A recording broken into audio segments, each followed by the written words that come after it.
So this is it's a very good question, and it's a sensitive question, but I think that if we understand why it's sensitive, it can actually help alleviate our insecurities. Okay. The question was, one of the Quran-only followers had challenged someone to anybody to debate about Sahih Bukhari, right? About certain hadith. He's not from the Quran anymore. Oh, He's actually a scholar I like, but I'm not naming him because I don't think he's distracting. But he's fallible like all of us. And he was saying that I can defend Sahih Bukhari. Okay, I can defend Sahih Bukhari. The scholar said I can defend Sahih Bukhari against any critic. Okay, Sahih Bukhari is written by Muhammad bin Ismail al-Bukhari, okay, who died in 256 or 870 of the Common Era. Bukhari was a person like everybody else. People make mistakes. As Imam Shafi'i said, أَبَا أَنْ يَتِمَّ كِتَابٌ إِلَّا كِتَابُ اللَّهِ. There's no book that is perfect except the book of God, by definition. So anything, any other book, any other work by a human being is going to be imperfect. So by definition, there are flaws in Sahih Bukhari.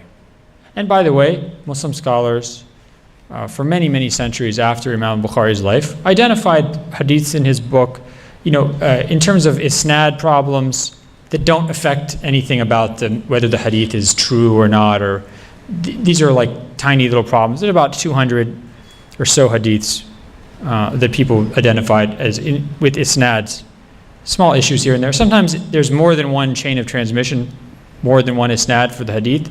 Oftentimes with Bukhari's book, there's more than one isnad. So if one isnad has some kind of problem, there's other isnads that don't.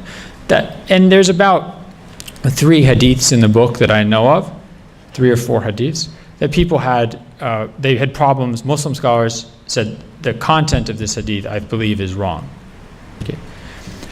Now, there's around, it's hard to tell exactly, but there's around 5,000 or 6,000 hadiths in Bukhari's book. So if you're talking 3 or 4 hadiths, there's a very small percentage that people might have problems with. Even if you were to say there's 20 hadiths, even if you say there's 30 hadiths, this is an insignificant, statistically insignificant number in terms of the value of the book as a whole.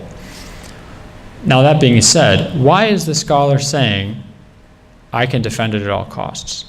Why? Because of what Sahih Bukhari means, Sahih Bukhari and Sahih Muslim. They come to symbolize the Sunnah of the Prophet. They come to symbolize the way that Muslims have always understood their religion. They come to symbolize the ijma' of the Muslims, right? When does it become controversial to criticize Sahih Bukhari? Coincidentally, exactly the same time as Muslims start getting criticized by Western scholars. Precisely the time when they feel under attack in the late 1800s. Precisely the time when they feel like their whole tradition is being assaulted by Christian people or Western people or modern people or atheists or whatever. And they fall back on those symbols of strength in their tradition. And the symbols of strength become all the more important because they are the pillars on which that embattled religion stands.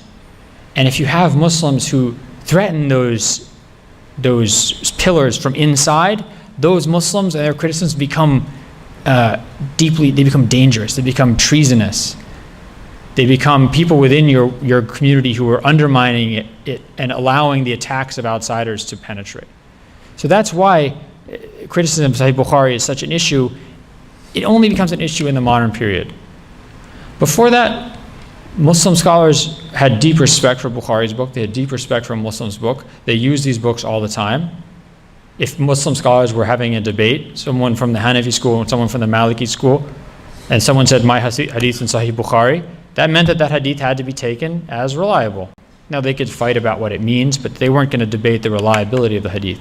If a Shiite scholar wanted to make a Sunni scholar listen to him, he would use the hadith from Sahih Bukhari, even though the Shiites don't necessarily like the book of Bukhari. But this was something they knew that Sunnis would pay attention to.